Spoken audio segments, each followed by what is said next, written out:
Stomata किस तरीके से ओपन एंड क्लोज होते हैं, उसकी अलग अलग मैकेनिज्म जो है अलग अलग साइंटिस्ट ने दी, उसके बारे में हम स्टडी कर चुके हैं। नेक्स्ट हमारे पास आता है कि जो ट्रांसपिरेशन है ये किन किन फैक्टर पर डिपेंड होता है या इनको कौन से ट्रांसपिरेशन को कौन से फैक्टर अफेक्ट करते हैं। तो ये जो फैक्टर्स हैं ये इंटरनल फैक्टर भी हो सकते हैं, मतलब प्लांट्स के अंदर कौन सी चीज़ें जो हैं वो ट्रांसपिरेशन को इफेक्ट करती हैं, और एनवायरनमेंट के कौन से ऐसे फैक्टर हैं जो कि ट्रांसपिरेशन को इफेक्ट करते हैं, तो उसके बारे में हम स्टडी करने वाले हैं। तो एक्सटर्नल फैक्टर मतलब रिलेटेड टू द एनवायरनमेंट। तो अगर हम बात करें लाइट है तो टेम्परेचर भी है, because it is related directly to the sun. तो यहाँ पर लाइट अगर होती है तो टेम्परेचर इंक्रीज़ होता है, और टेम्परेचर इंक्रीज़ होता है तो वाटर इवेपोरेट भी बहुत अच्छे से होता है। तो यहाँ इतना हमें पता है। तो ट्रांसपिरेशन भी क्या है, इवेपोरेशन, ठीक है। तो यहाँ पर light affect rate of transpiration, तो directly transpiration is directly proportional to the light, ठीक है। लाइट अगर बढ़ती है तो ट्रांसपिरेशन भी क्या होगा, इंक्रीज होगा, डायरेक्टली कनेक्टेड है, ठीक है। And indirectly both in presence of the light stomata opens directly and due to the increase of temperature indirectly. अच्छा यहाँ पर टेम्परेचर लाइट से तो डायरेक्टली कनेक्टेड है कौन, स्टोमेटा। अगर लाइट इंक्रीज होती है तो स्टोमेटा क्या रहते हैं, ओपन रहते हैं, ओपन ज़्यादा रहते हैं। तो ओपन रहेंगे तो ट्रांसपिरेशन भी ज़्यादा होगा, देन रेट ऑफ ट्रांसपिरेशन क्या होगी, इंक्रीज होगी। Wind, due to the fast blowing air, the wetness or humidity around the leaf is displaced and the dry air comes in contact of leaf, hence the transpiration increase with the speed of wind। अब क्या होगा, यहाँ पर देखिए कि ये leaf है, leaf के आसपास जो एयर है अगर वो ह्यूमिड है ऑलरेडी, मतलब यहाँ पर वाटर की पत्ती के अंदर, लीफ के अंदर वाटर की कॉन्सेंट्रेशन ज़्यादा है और बाहर वाटर की कॉन्सेंट्रेशन कम है, तो क्या होगा, जो वाटर है वो लीफ से कहाँ आएगा, बाहर की तरफ आएगा। लेकिन अगर वाटर की कॉन्सेंट्रेशन बाहर ज़्यादा है और लीफ के अंदर कम है, ठीक है, तो यहाँ पर ऐसा तो नहीं है कि बाहर से अंदर चला जाएगा, लेकिन लीफ से भी वाटर बाहर नहीं आएगा। तो डिपेंड करता है कि लीफ के आसपास का एनवायरनमेंट में वाटर की क्वांटिटी क्या है, मतलब ह्यूमिडिटी कितनी है। अगर वहाँ पर वाटर कम है तो अगर ब्लो एयर हो रही है तो आसपास लीफ के आसपास जो एनवायरनमेंट है वहाँ पर वाटर जितना भी था उसको ब्लोइंग एयर ने क्या कर दिया, रिमूव कर दिया। तो अब यहाँ पर आसपास वाटर की क्वांटिटी क्या हो गई, कम हो गई, तो वाटर जो है वो लीफ से बाहर आने लगता है। तो इस तरीके से अगर ब्लोइंग एयर है, ब्लोइंग विंड है, तो ट्रांसपिरेशन भी क्या होगा, इंक्रीज होगा। अवेलेबल सॉइल वाटर, अगर डेफिनेटली ट्रांसपिरेशन मतलब क्या है, ट्रांसपिरेशन मतलब क्या है, वाटर का इवेपोरेट होना। लेकिन अगर वाटर ही नहीं है तो इवेपोरेट क्या होगा, कुछ नहीं। तो सॉइल के अंदर अगर वाटर की क्वांटिटी ज़्यादा है, एक्स्ट्रा वाटर है, तो ज़्यादा इवेपोरेशन होगा, ज़्यादा ट्रांसपिरेशन होगा, और वाटर कम है तो ट्रांसपिरेशन कम होगा। तो डिपेंड करता है कि सॉइल के अंदर वाटर की कमी है, लैक ऑफ वाटर है, या फिर वाटर की क्वांटिटी बहुत ज़्यादा है। तो अवेलेबिलिटी ऑफ वाटर जो है it is the directly related to the transpiration.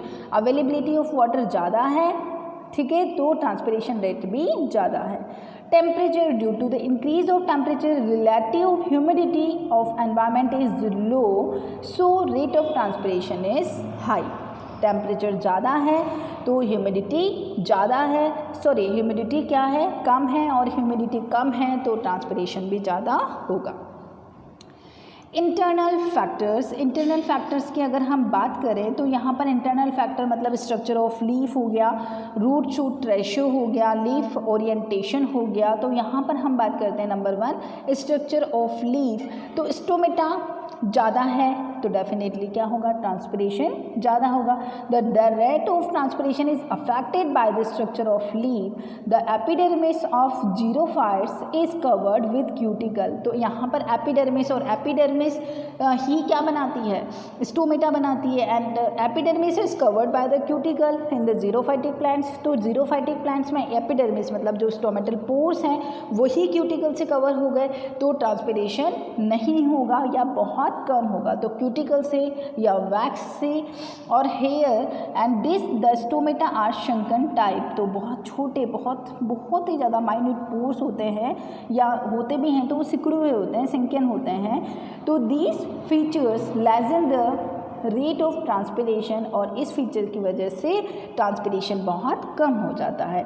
The number of stomata per unit area is also an important factor. अगर पर यूनिट एरिया में जो स्टोमेटा है उनका नंबर ही कम है तो ट्रांसपिरेशन भी कम होगा।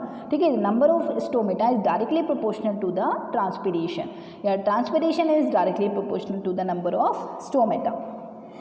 Root shoot ratio in general, higher the root shoot ratio more will be the rate of transpiration। मतलब रूट जो है वो भी वेल डेवलप्ड है, शूट जो है वेल डेवलप्ड है। शूट वेल डेवलप्ड है तो लीव्स जो हैं वो भी ज़्यादा हैं, लीव्स ज़्यादा हैं तो स्टोमेटा भी ज़्यादा है, स्टोमेटा ज़्यादा है तो ट्रांसपिरेशन भी ज़्यादा है। ठीक है, leaf orientation, the orientation of leaves is at right angle. अब देखो यहाँ पर क्या होगा, अगर लीफ जो है इस तरीके से है तो डायरेक्ट सनलाइट के कॉन्टैक्ट में है, और अगर लीफ जो है वो कुछ इस तरीके से है तो यहाँ पर लीफ जो है एंगल चेंज हो गया। ये 180 डिग्री पे थी या यहाँ पर मैंने एंगल चेंज कर दिया तो यहाँ पर लीफ जो है अगर डायरेक्ट सनलाइट के कांटेक्ट में है तो ट्रांसपिरेशन ज़्यादा होगा।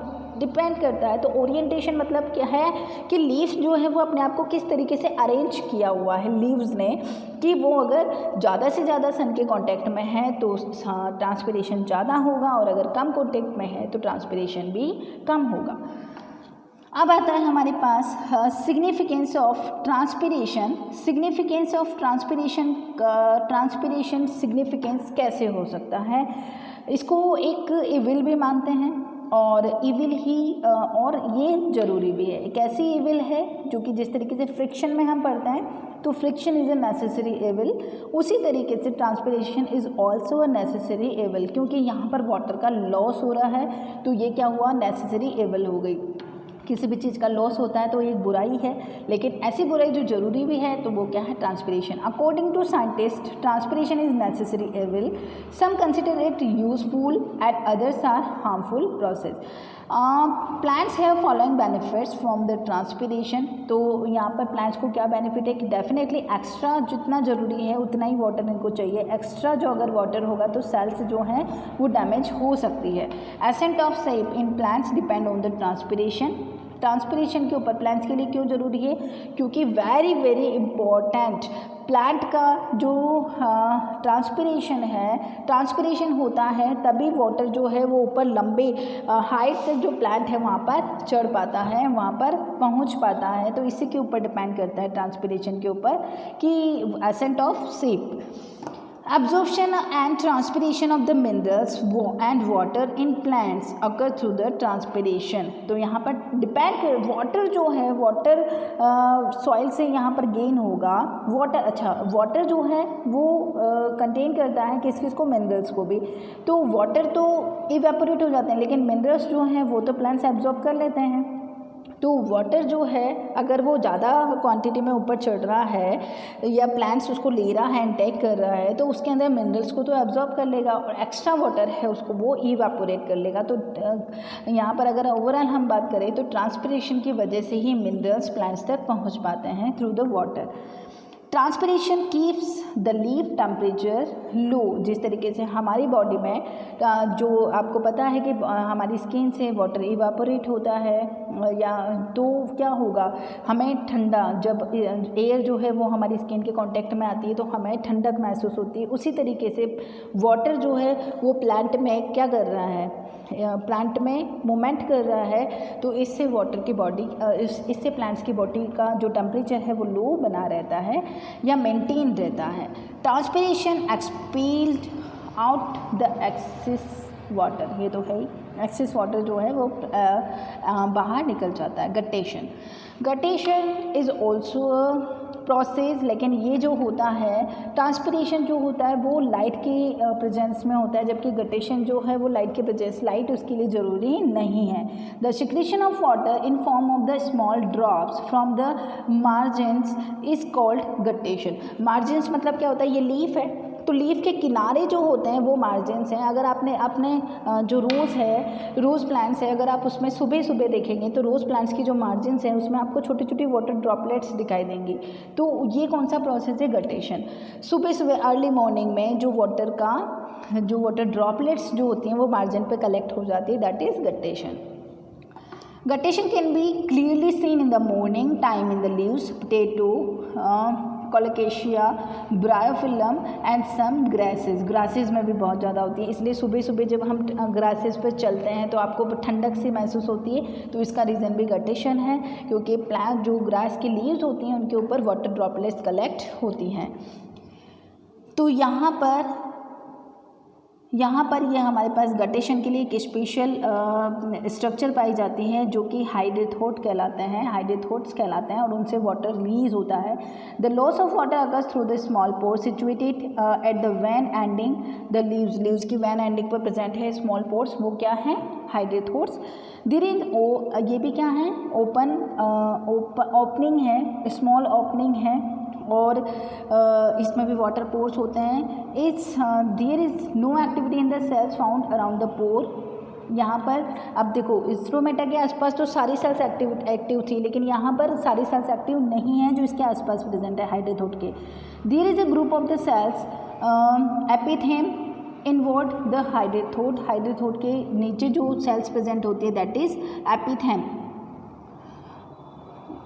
कहाँ गया? और ये कौन सी है? जाइलम वेसल्स हैं। तो बहुत ज़्यादा वो नहीं है, लेकिन गटेशन जो है ये आपको जस्ट पता होना चाहिए होता क्या है। और इसके अंदर the water coming out from the guttation is not pure water नहीं होता। ये some organic and inorganic substance भी प्रेजेंट होते हैं, लेकिन इवापोरेशन से जो होता है उसमें वाटर जो होता है उसमें से मिनरल्स या ऑर्गेनिक इनऑर्गेनिक मैटर्स जो कि प्लांट्स के लिए इंपॉर्टेंट होते हैं वो प्लांट एब्जॉर्ब कर लेते हैं पहले, उसके बाद ही वाटर को वो इवापोरेट करते हैं।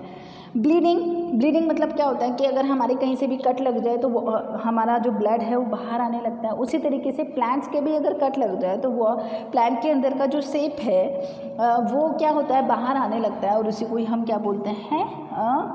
ब्लीडिंग बोलते हैं। तो लैटेक्स, रबर, ये सब कहाँ से मिलता है हमें? प्लांट्स के कट लगाने पर जो स्टिकी सब्सटेंस या वैक्सी सब्सटेंस जो रिलीज होता है दैट इज़ ब्लीडिंग। ठीक है, तो यहाँ पर ये आपका चैप्टर कंप्लीट होता है।